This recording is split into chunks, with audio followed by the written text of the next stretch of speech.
Hi, I'm Carmen LaBerge. Thanks for listening to the podcast of Mornings with Carmen LaBerge. Encouraging you to live as an ambassador of God's kingdom in the world. This is Mornings with Carmen LaBerge on Faith Radio. If we're gonna fly, we fly like eagles. Cowboy. If we're gonna fear no evil. We will rise. By your power we will go. By your spirit we are bold. If we're gonna stand, we stand as giants. If we're gonna walk, we walk as lions.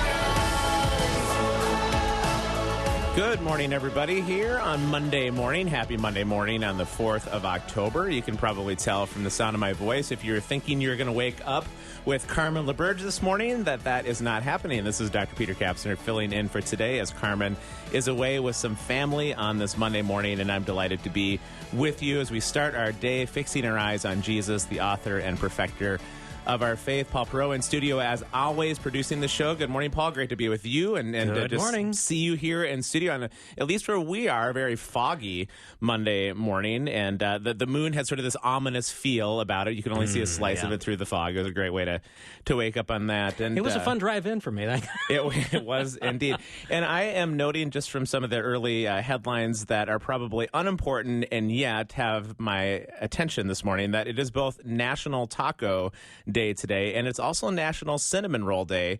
And I don't know if you have to pick between the two in terms of what you're going to celebrate today, or if you just start with that cinnamon roll and then roll into the tacos later today. Well, you can do that. I just like the fact that, National Taco Day is falling on a Monday, so we have a twofer. We do. Because you have Taco Tuesday, You do. you have National Taco Day Monday. I mean, what could be wrong with that? And tacos are beginning to dominate our culture quite clearly. And speaking of culture, our first guest this morning, Jeff Bilbrough, we're going to talk a little bit about the seeming decay and decline of American democracy. And I think a lot of us are wondering about what the future looks like. It's been such a time of uncertainty. Obviously, COVID has shifted the ground on which we walk. Those pathways are very uncertain day in and day out. You look at the political tension as well, and clearly having moved from philosophical differences to the moralization, one side of the other as being evil. Whether you're more conservative, you may use words like evil of the liberal agenda, or liberals might use the word evil of the conservative agenda in Washington, D.C. And so we see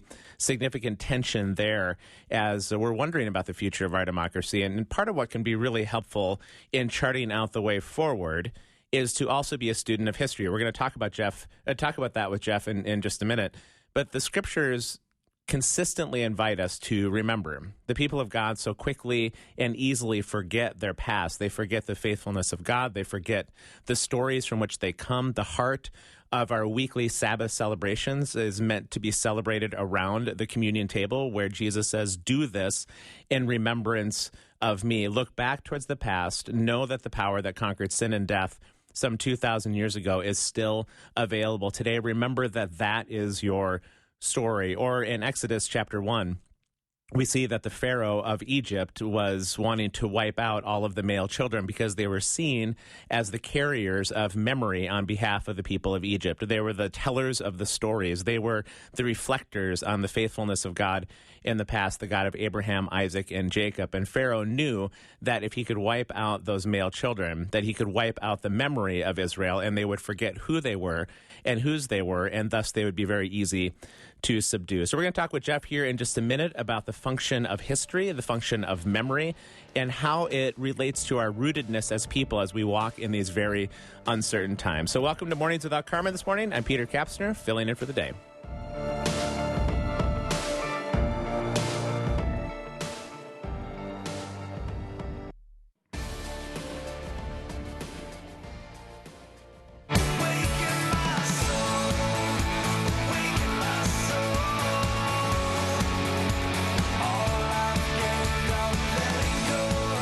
About 9 minutes past the top of the hour. I'm Peter Kapsner, filling in for Carmen LaBerge this morning, and delighted to welcome Jeff Bilbrough from Grove City College. He's an associate professor of English.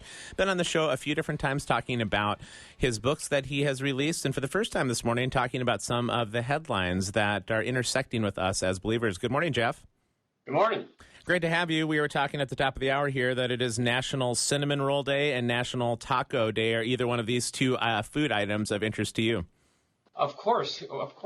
Yeah. Although I must say I have more tacos than cinnamon rolls, but they're both tasty. Yeah, at this point in time in my life, a cinnamon roll might have 1,000 calories, but somehow it becomes 4,000 calories as it enters my system. So, well, great to have you. We're going to talk a little bit about memory this morning, the importance of it. I'm going to start with a quote that was part of what you and I and Paul Perot have been talking about prior to the show from an article called History as a Way of Knowing.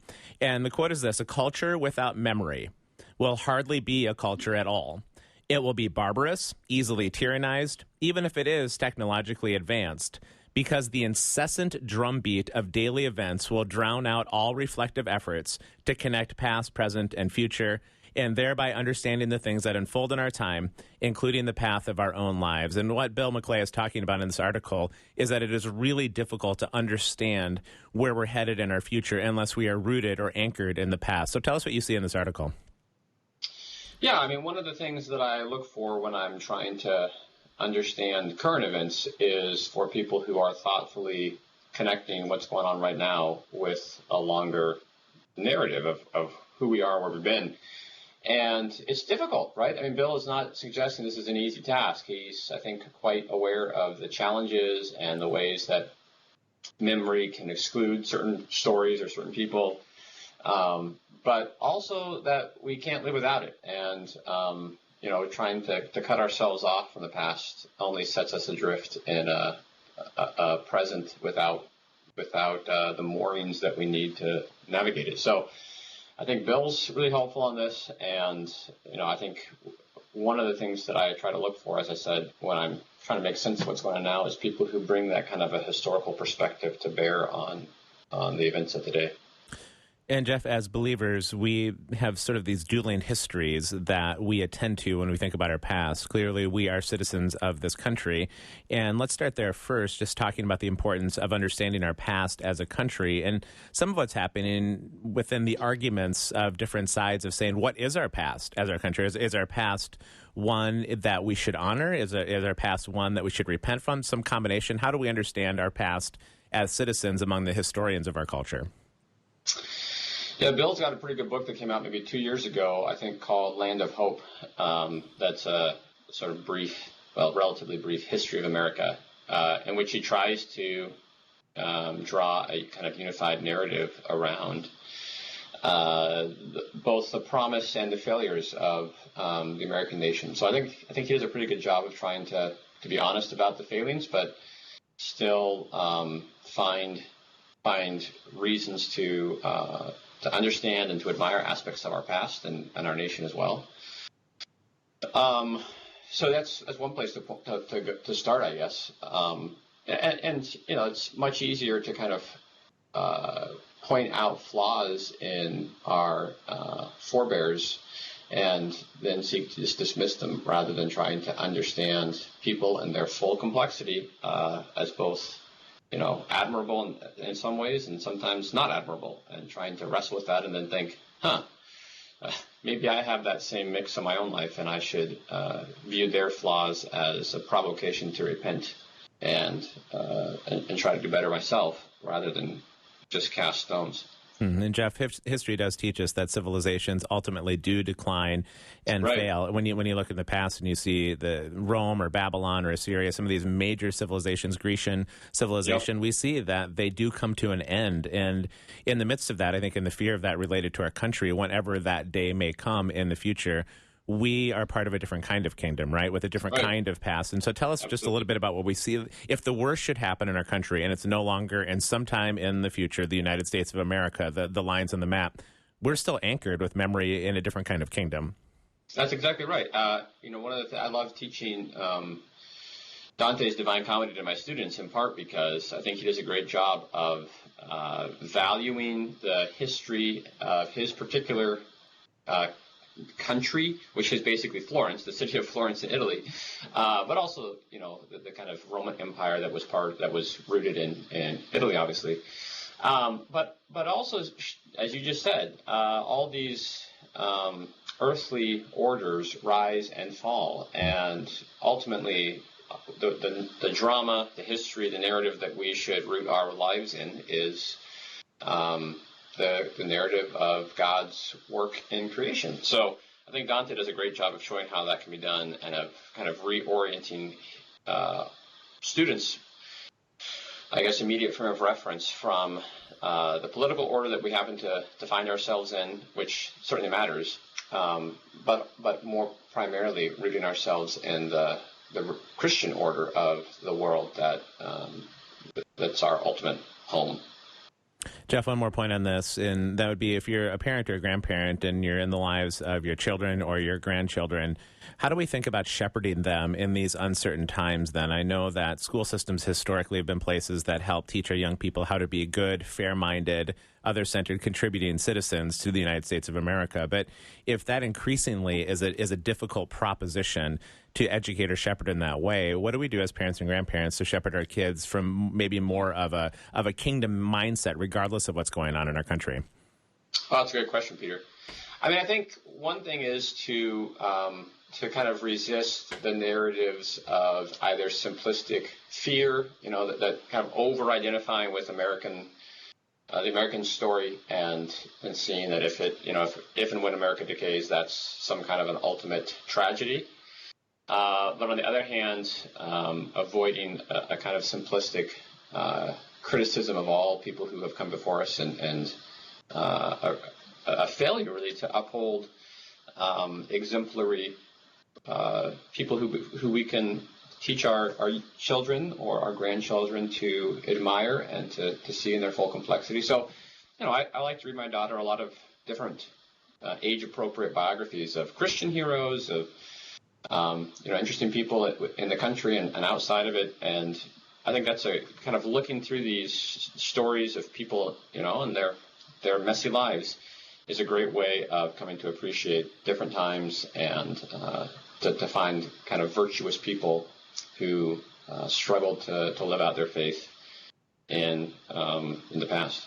Talking with Jeff Bilbrough this morning, Grove City College. He's an associate professor of English about some of the just daily topics of our lives and navigating what's going on in our country, top of the mind things. Jeff, we're going to step away for just a minute for a short break. When we come back, let's turn the topic to something called biopolitics. And we're talking about the intersection of the vaccine mandate with our own personal individualized choice and how we're going to walk that out moving forward. So stay with us if you're listening this morning here. It is about 17 minutes past the top of the hour on Mornings Without Carmen. I'm Peter Kapsner, filling in for the day.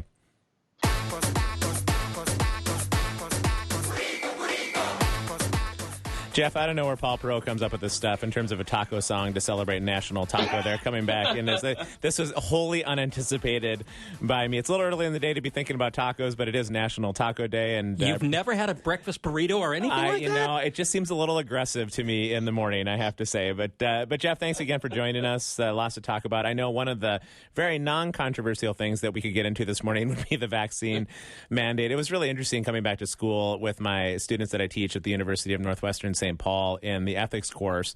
And that course on social ethics is fascinating to me because you can sort of trace the evolution of top-of-the-mind topics among young people. And a year ago, I wouldn't have had to cover anything ethically about a vaccine mandate. We weren't even talking about that as a nation, and yet this is now something that is tearing apart families, believers, tearing apart politics. What do you see in this field of biopolitics at the intersection of our political life and our medical decisions?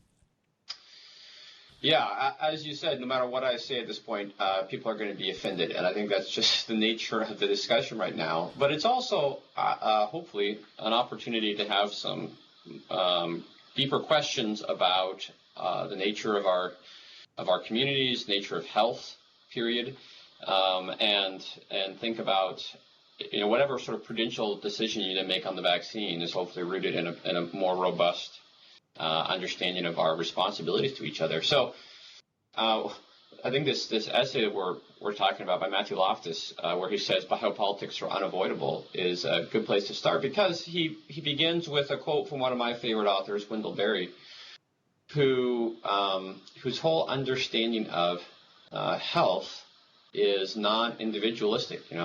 We depend, our health is dependent upon the place we live, the ecology of that place, our community, the food we eat, the water we drink. So vaccines and infectious diseases are one aspect of that, but certainly not the only way in which our health is communal.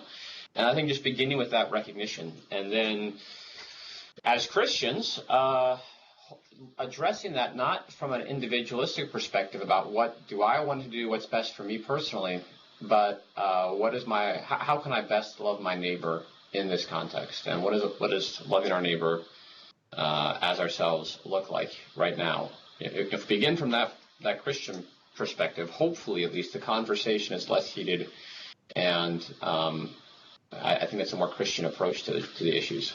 Yeah, I think what you just said as a foundation for decision making related to whether or not you would take the vaccine is really an important piece of the puzzle. The idea of communal health is something I hadn't considered before reading a bit from Wendell Berry. I highly recommend him as an author for understanding this, because just even the health of the microbes of the soil, for example, has a tremendous impact on our own personal health. So it's a bit of a false narrative to suggest that we are fully individualized in our health. And yet at the same time, I think a fair-minded person can say, hey, look, we don't really know for sure what the long-term impact of vaccination is going to be. We do see that it seems to be helpful in slowing down the most difficult cases of COVID and the Delta variant right now. But at the same time, you could make the argument that I don't know what this is going to do to me 10 years down the road. But to your point, when we have these conversations, we need to be anchored in our decision-making related to one another, not just what's best for me. And I think to walk out of the hyper-individualism of that so that we're thinking about one another regardless of choice, right? This is what we're trying to encourage people to think through from a Christian standpoint. Yeah, that's exactly right. And you know, we Christians, I think, do a more or less pretty good job of this in terms of abortion and pro-life politics. And so it makes sense, I think, that we recognize our kind of mutual interdependence in the context of an infectious disease that obviously, we can become toxic. We can become the spreaders of disease to our neighbors. And so we have an obligation to think, wow, what can I do to love my neighbors? And again, as you said, there's certainly a lot we don't know. There's risks, I think, all around. And there is no riskless, path forward. Everything we do has trade-offs. So I don't want to pretend that it's a simple decision at that point.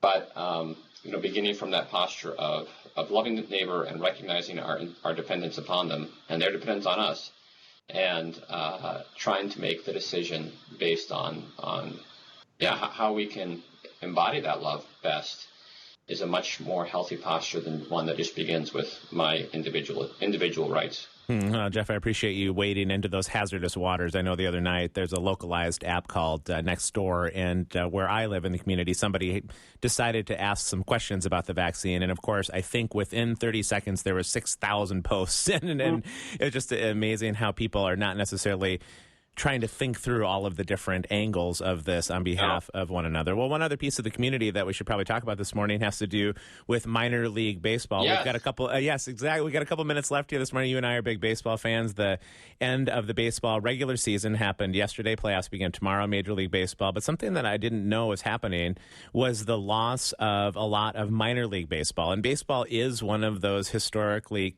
communal-based sports where people just gather together for an indefinite amount of time to watch a baseball game. And there's a lot of small communities in our country that have hosted minor league baseball teams. But we're starting to see maybe at the altar of efficiency, a lot of these minor league programs are going to be taken out of place. So tell us what's happening here.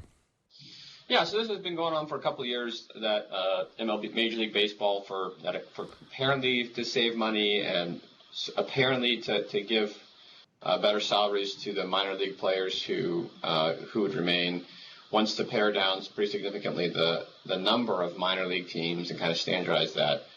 I think it makes sense from an efficiency perspective in some respects, although, again, whether they're actually doing it for the good of the minor league players or just to improve the bottom line of the owners is another question. But yeah, it's a real loss for a lot of these small, mid-sized towns who have a minor league team that is an opportunity for the community to gather, kind of like Friday Night Lights in many communities.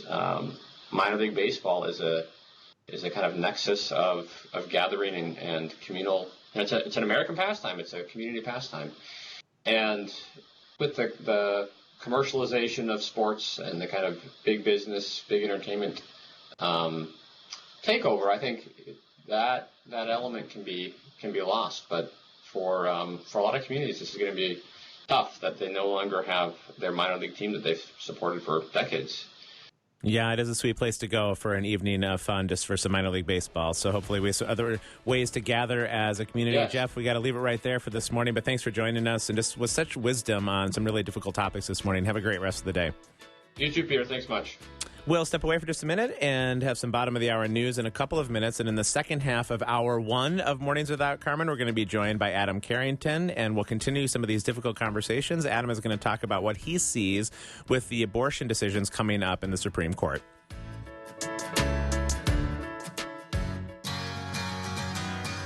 Well, as we wake up to the start of a new week, there's quite a bit going on in our country, and I'm glad that Adam Carrington's going to join us next to talk through some of these issues, including what's happening with the Supreme Court as it opens its new term today. Agenda packed, certainly, with some hot-button issues. List includes abortion, gun regulations, and religion.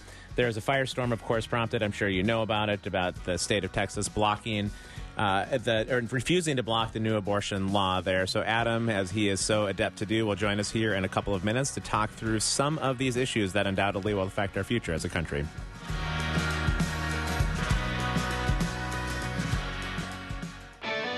There are times in a parent's life when secretly we want to run away. Sometimes it just seems easier than sticking around. Hi, I'm Mark Gregston with Parenting Today's Teens. Whether you're in a good place right now or a bad place, it's the perfect time to engage with your kids. When your teen does something dopey, when the majority of your time is spent in conflict, you must stay engaged. So here's where you can start today. Build a solid foundation during the good times. Find something your child likes to do and participate together every week. And when conflict erupts, move toward your child. And on those days when you feel like escaping it all, don't cut and run. Hang in there in good times and bad. Want to hear Mark in person? For a list of upcoming events, go to parentingtodaysteens.org.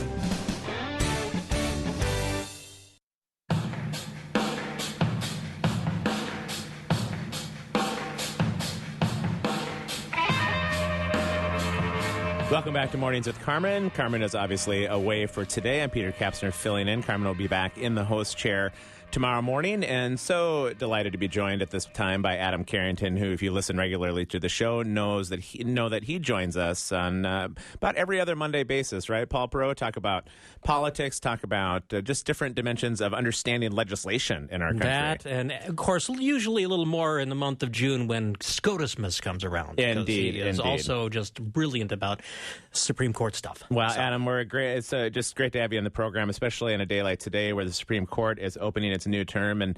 And of course, they do this at this time every year. But boy, it sure seems like this year, some of the cases are really going to have an impact on how we understand ourselves as a country moving forward.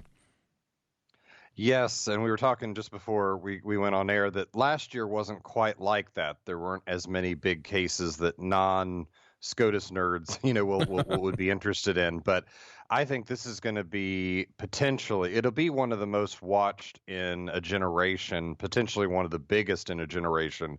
And that's the one with a bullet beside it, as far as how big it's going to be, is the case coming out of Mississippi, where for the first time in a generation, the court is considering a direct challenge to Roe v. Wade and Planned Parenthood v. Casey, which are the two main abortion rulings that set the stage for what can and can't be passed legislatively. And that's a big deal, especially considering how many justices on the court have been changed since there's been a challenge like that. So everyone's going to be watching that because it's much bigger than any abortion case in 30 years. But even others, there's going to be a Second Amendment case out of New York, which they haven't taken in over a decade. There could be a big affirmative action case that we could talk about.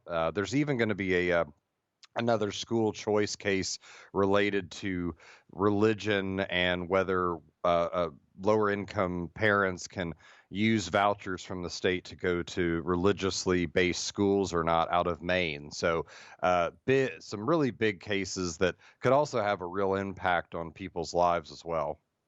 Adam, when this case from Mississippi in abortion comes in front of the court as a direct challenge to Roe versus Wade, how do you see the different Supreme Court justices navigating the arguments related to it? And along with that, what role does sort of settled precedent play in this? Stare decisis, I think, is the term for that. How do they just think through whether to change something that has been in our country for so long, like Roe versus Wade?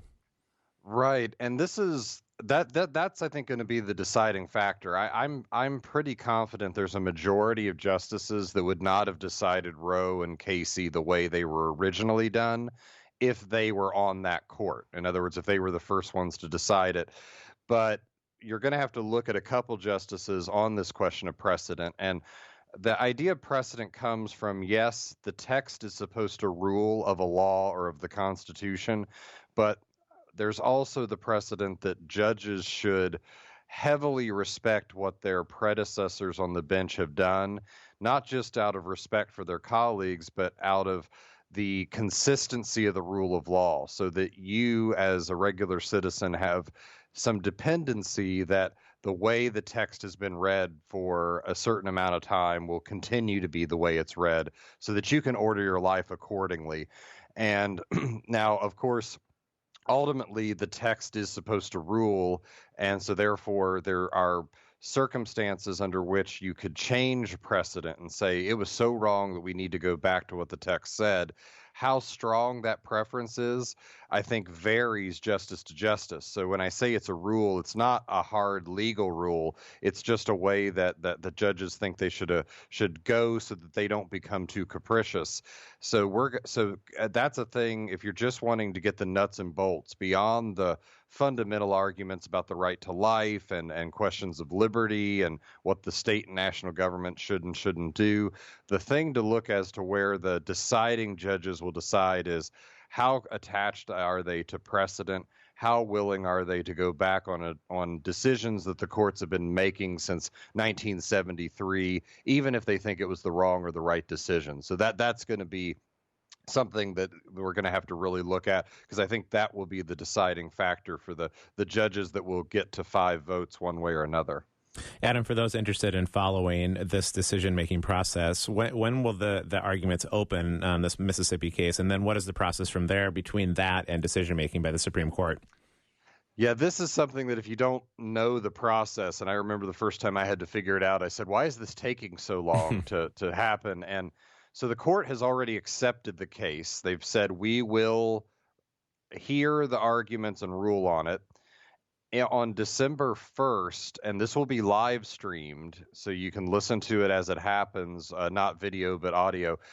There will be oral arguments, and that's where both sides have somewhere between 30 minutes to an hour to make their case verbally to the justices. They've already submitted written arguments, and have the justices question them, go back and forth. After that oral argument, the judges will take the written arguments they've been given, the oral arguments they've heard, and they'll do an initial vote.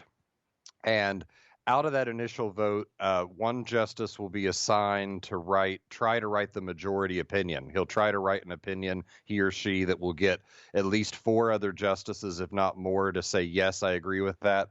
There'll be a dissenting opinion being written, and they'll just spend what will probably take months writing and circulating drafts of opinions till everyone has said, I am fine with what's been written, and then they'll finally release it. And that's why it'll be argued in December, but very likely we won't see it till June, because they want to get the arguments where everyone is satisfied with it, everyone has agreed to join something, and so that's the process, and that's why bigger opinions take so long to come out, is that process of voting, writing, and refining that everyone goes through before everyone's happy.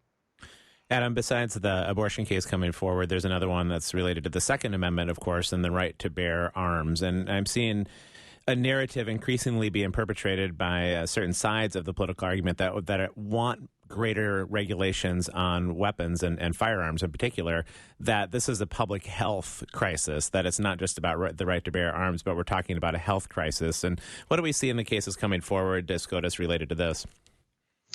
A big thing about this also is that the court only in 2008 said that, at least from its position, there was an individual right to own a firearm. They'd never really decided that question, but they haven't made any decisions since then to try to clarify, because like other rights, the idea is you have the right to own a gun and use a gun responsibly. Now, what's responsibly? At bare minimum, it is in a way that does not cause violence and harm to another, other than maybe in self-defense. And so there is a role for gun regulation of certain weapon types, of certain places, maybe to have it, of maybe certain people with certain records, or criminal or others, to have some restraints. But that's under, the court has said, the canopy of you have a basic right to own a gun from the Second Amendment that is the standard, and it's ultimately for the purposes of self-defense. And so what the court is going to be doing, beyond deciding this particular law of New York, which is about conceal and carry and what reasons you have to give to get a concealed carry license, it's going to be the other, which is going to say that underneath, both sides are really arguing for the safety of the individuals involved. But how do you balance an individual's need for self-defense, especially with rising crime rates, and sometimes you live in places where the police can't get there in time, et cetera, versus the idea that sometimes people use guns not to protect themselves, but to hurt others. And so both sides at their core have a legitimate point, as long as they're trying not to eliminate the other side, because both are trying to protect the safety of those involved. And how do we balance that? That's what the court is going to do if it's doing its job right in this case. Yeah, it's going to be interesting to follow this, Adam. I think it was a city in Texas that just announced that they're not going to be sending police to non-emergency calls. Don't call 911 anymore unless somebody's life is being threatened, or it's an active crime scene. So this is going to have some pretty interesting implications for us. I know that you have a webinar coming up that's going to be released. You also have a National Review article that will help people that do want to follow these things, that geek out as maybe you and me do on some of these topics. So where can people access this webinar when it comes out? There'll be a webinar through ashbrook.org, the John M. Ashbrook Center for Public Affairs. They do a series of educational webinars, and they did one with me. It was recorded live, but the recording should be out. I'll have to check with them soon. It was done last week. I'll make sure I post it on my social media if people want more of an hour-length version of this. And then in National Review this morning, I don't think it's gone live yet, but very soon will, I'm doing an op-ed level explanation of some of these cases and why they might matter, and what we might expect going forward for the court this term. Super helpful, Adam. Let's take a short break. When we come back, we'll change the topic to some of the budget wrangling that is going on in Washington, D.C. between the infrastructure bill as well as a much larger $3.5 trillion bill on the table. And it seems like it's a good Netflix series right now, because every day we wake up to something new, a new episode coming out today out of Washington, D.C. This is Mornings Without Carmen. I'm Peter Kapsner, filling in for the day. Stay with us. More to come with Adam Carrington. From the Mississippi to the Amazon, there's not much we don't agree upon. Wish we could get together on tacos, enchiladas, and beans. Adam, Paul is having way too much fun with the Music Bank this morning, celebrating National Taco Day, and he was on me earlier in the show for not having breakfast burritos. Would you? It seems aggressive to start your day with something as spicy as a breakfast burrito. Is that on your docket for today? Being from the Midwest, no. I was pushed that direction the time I was in graduate school in Texas. They just must have stronger stomachs than me as a Midwesterner. I just couldn't quite get on board, but all power to them. Indeed. I think you and I share the same digestive system. That is for sure from the Midwest. Well, let's turn our topic to Washington, D.C. and a different part of the legislative process, and that is the halls of Congress. We, of course, see a lot of wrangling going on about spending several $1 trillion here, but they can't say, the Democratic side, who controls the House and the Senate, and of course the White House as well, they can't seem to get their act together to push through this budget. So what do we see in this upcoming week? Things keep getting pushed off day in and day out. Is there any hope that they're going to come to a resolution for this week? I think there is a decent chance because they all want a win, but it's playing out a dynamic that we've talked about a few times on this show, which is you have one of the narrowest majorities since the year 2000, when Republicans had a comparably narrow majority, but you have a very ambitious agenda that the Democrats are pushing. And when you have that narrow of a caucus, then you have the moderate and the more base or left-leaning wings not getting everything they want, but needing to agree. And that's just playing out with great intensity right now, where you have the infrastructure bill, which is more what the moderates want, particularly Senator Manchin out of West Virginia and Sinema out of Arizona. But then you have the more progressive caucus saying we want this $3.5 trillion reconciliation bill that has a lot more in it. And really the play has been, can those two sides come together? And it's a real test of Joe Biden came in on his sort of legislative skills as a senator, and can he bring those two together? And I think that one thing to keep in mind is with how unpopular Sinema and Manchin are in the Democratic Party base, they really are doing well in states that aren't necessarily as historically happy with Republicans. So to some degree, the question is, are they more in tune with what's keeping the Democratic Party from being too placating to its base? Are they actually pulling it in a direction that makes it more majoritarian, or are they just, ticking off the base? That's part of the interesting dynamic beyond all the money that's being spent. Yeah, it's interesting how many people who might be fiscal conservatives find themselves now cheering for Joe Manchin and Kristen Sinema to continue to hold the line. You and I are people that have to teach in a classroom, and so we have to weigh all sides of an argument, even though I know we both tend towards fiscal conservatism ourselves, and I'm sure many of our listeners do too. But can you make the case for the other side, Adam, if the progressive win the day and $3.5 trillion is brought into law, is there upside to that? What would be the counter argument to what I would understand it to be? I thought I could make a little more for the infrastructure bill, which is also pretty hefty. Just the idea of the national government being the entity that can support a national infrastructure to help us travel, help our commerce. This other bill is harder because you got to get to the question, one, when are we going to have spent so much that the inflation that has already started to occur gets run away? When do you get to the point where other things where money becomes useless? That said, I will say that even if we disagree with some of the way it's being done through the national government, there are some priorities for making sure children have adequate health care that maybe can't, making sure those are taken care of that are the elderly and the infirm. We may say that there are more loving and communal ways to do so that are outside of the federal government, but at least we can say, I think, that those are being done, that those goals are noble things to help human beings, even if we're not on board with them being the best way or maybe even the most helpful way to those involved.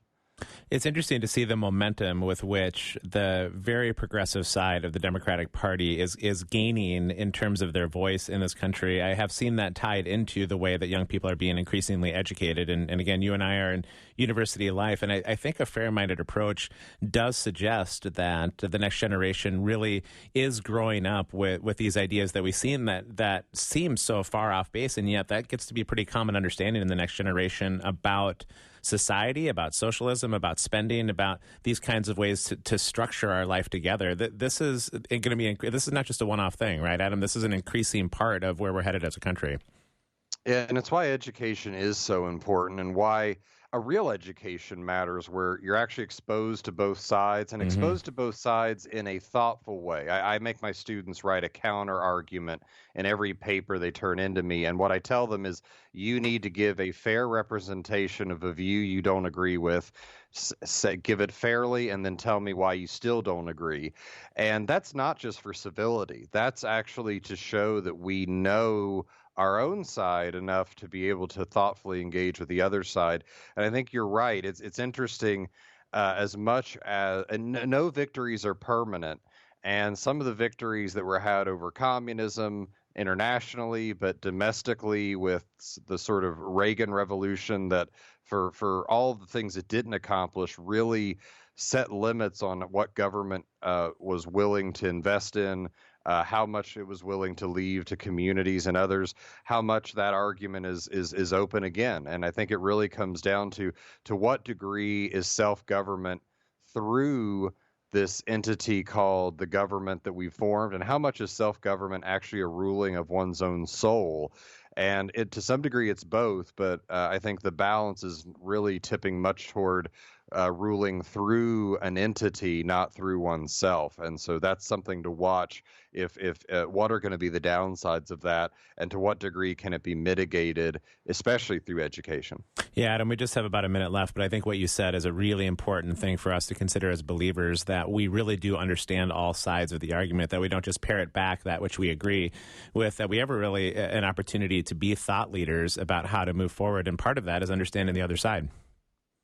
Absolutely. And I think bringing it back to a biblical and Christian perspective is to say that we're fallen human beings as well, but we ultimately know two things. We know the truth through the gospel and through what God's revealed in nature, and we know ultimately that God is on his throne. And I think that shouldn't make us shrink back from engagement with society. It shouldn't make us pull back. It should make us engaged all the new, to know that we are more than conquerors and that God will work that out in his time, but we can love and care and serve boldly in the city that God has put us in. Well, Adam, great to talk to you again this morning. Just so appreciate the wisdom on some of these topics. I know that you'll be leaned into heavily in the months ahead as we keep walking through these important cases. So have a great rest of the day. We'll talk to you soon. Looking forward to it. Thanks so much. We'll take a short break and wrap up Hour 1 here on Mornings Without Carmen and preview what's coming up next in Hour 2.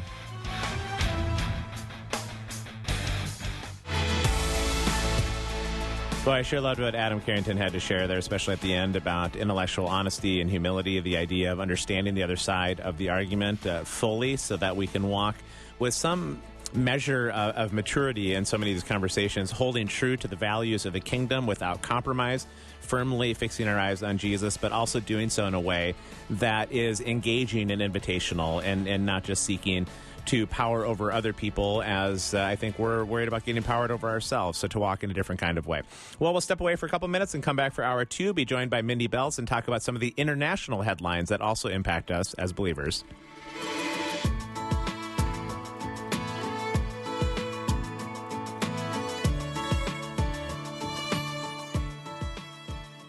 Thanks for listening to this podcast of Mornings with Carmen LaBerge from Faith Radio. If you haven't, you can subscribe to automatically receive the podcast through iTunes or the Google Play Music app. That way, you never miss an episode. It's also available anytime at myfaithradio.com.